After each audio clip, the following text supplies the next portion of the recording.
Chris Spicher, AV Nice. Look who we found out wandering around in the wilderness. My hiking buddy, veteran, neat guy, Lee Bergthold. Oh, photojournalism teacher out at AV College, among other things. A very humble guy. He loves to be out sleeping on the ground, walking through the mud, drinking water out of a straw off a rock or something like that. All of the above. Or a catheter. Catheter will work. You know, Lee's always busy, and a couple of years ago he took a hike. He followed a 1,000-mile trail. Took him 3 years. There's no trails. He made a trail out there in the middle of nowhere, going from frozen Nevada down to the Salton Sea, checking out a path that maybe the Donner Party could have taken to avoid what they ended up doing in the Sierras. That's correct. And actually wrote a book. I mean, I've been hiking with him like 12 trips out there in the Sierras, in the desert. He's always talking about this book. And this is book number 2? Number 2, yeah. Number 2, yeah. A Walk Away from Battle Mountain. And I'm just saving this spot because I want you to sign it for me. But I read the whole thing, and man, every night I'm cold because it was like below zero. Yeah. Yeah, I felt like I was back in Korea 50 years ago. So out in the middle of nowhere, no trail, and horrible conditions. Mm-hmm. Yep. So I got to ask you a question to get you to talk, huh? Well, yeah, you ask a question and I'll answer. I was waiting for How long did it take to write this book? About 5 years. Yeah. And the first one took probably 7. And you got another one coming. Mm-hmm. The Night of the Triangle. That's going from Death Valley all the way down to the Mexican border. And that's the book I star in. Mm-hmm. Yeah, I'll interview you on that one. Mm-hmm. What's the name of the first book? The first one, There Must Have Been an Angel. And that was a cross-country trek from Badwater to Whitney. And I'd like to kill myself on that one, but that wasn't as severe as this guy. What does cross-country mean? No trails, no roads. You just cut your own way. There Must Have Been an Angel. That was a 380 degree, I think it was a 380 degree compass course bearing straight as a crow flies out of Badwater, Death Valley to the top of Whitney.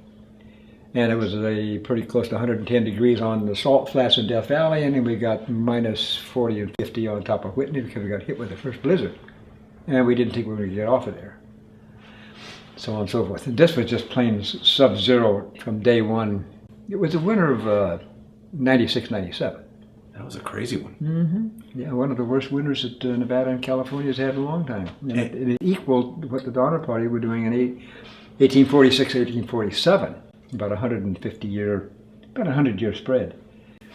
And I did not realize the parallels of what myself and my partner Tina were doing compared to what the Donners did almost 100 years prior. And that came in as an after effect to realize the trials and tribulations were almost similar. Then I began to I began to work on the premise of survival routes, and I have probably picked 3. The first being the easiest, the second being the most difficult, and the third the most difficult. But it probably would have spared some 87 lives that the Donners went through.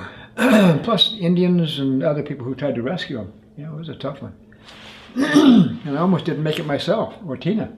Yeah, I was very worried about Tina with hypothermia. And it was just storm after storm after storm. Yeah, it was just... You guys were really up against it out there. Mm-hmm. Yeah. What were the couple of basic errors that the Donner Party made? Well, for one thing, trying to follow the Humboldt River, because it wrapped around, it hit this Humboldt Sink, it hit the Humboldt Lake and the Carson Sink and the 40-mile desert. And they almost ate it there. And they had, see, the Humboldt is a mud flat once you leave the upper crest out of Battle Mountain, and it meanders southeast, and it gets less and less. Pretty soon, it's just a salt marsh, and it's the vestige of that river eventually dump into the Carson Sink, and that's nothing but a cesspool. But it's not a highway. No. You couldn't follow it and end up... I cut away from Battle Mountain and went due south. On the inside, what I call the inside passage, that was on the east side of the Stillwater Range, the Donners went around on the outside. Of course, I lost my water supply. Yeah. But there was so much rain and so much storm that we had mud water and snow. Yeah. There was a spot in the book where you found all those old cars. Out of Silver Peak. What was that? I'll tell you, it was like a graveyard. Out of Silver Peak. It wasn't some guy's collection, was it? No, it was throwaway. Silver Peak only has 300 people. And it's still out there. Oh, yeah. Wow. And I've talked to him since because I had a stamped document from the post office here that authorized or documented us being there. In fact, I recently sent a couple of books to the Battle Mountain Library, and the lady that I once met there, she has since passed on, and her cohort, glad to have the books. So because we went through Silver Peak, and that was really the only community we saw in 35 days. Yeah, amazing. So tell me about CWS, Center for Wilderness Studies. Yeah, it's an organization that I have founded and directed for the last, probably since 1986.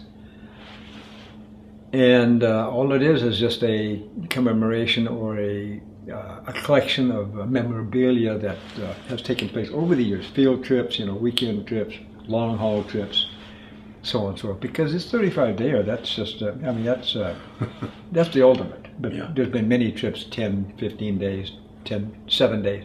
And much of it is solo. I do a lot of solo work. So you plan a schedule every year, Oh, yeah. winter and summer, Yeah. and you go no matter what. Oh, yeah. Whether anybody signs up or not. Yeah, rain or shine, I'll be out this weekend. We just came back from Taboose, Tinnemaha, and it was a scrappy trip. How many people do you think have taken your photo classes or gone hiking with you on overnights or weekends? Or Well, the photo classes, it goes back to thousands because I still meet people that they say, I had your class 15 years ago. I've been there 28 years. Not that many have involved themselves with the trips, with the treks.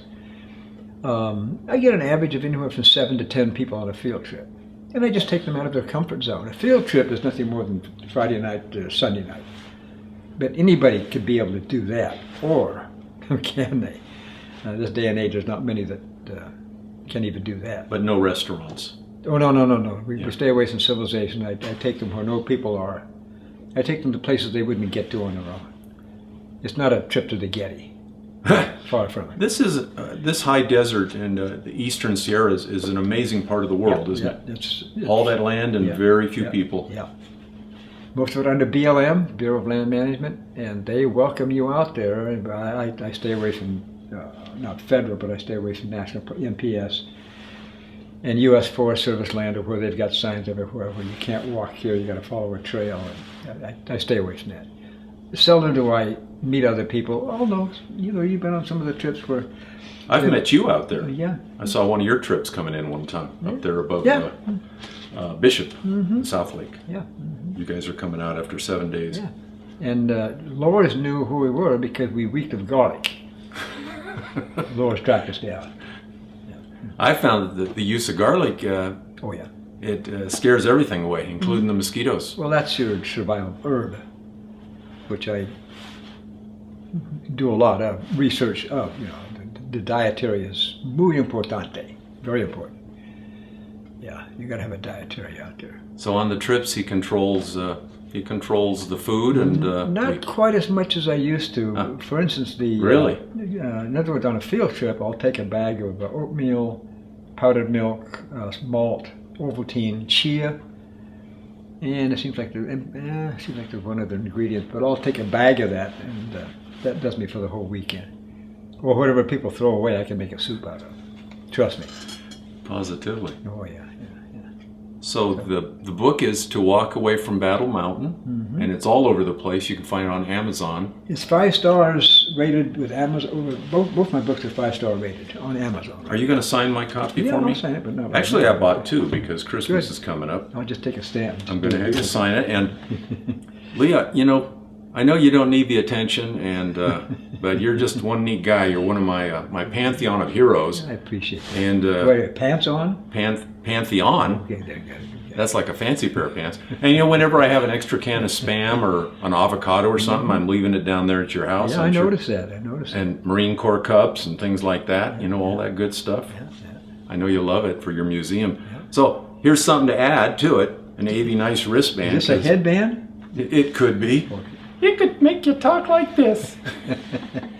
I appreciate that. You're AV Nice, Lee. Thank you.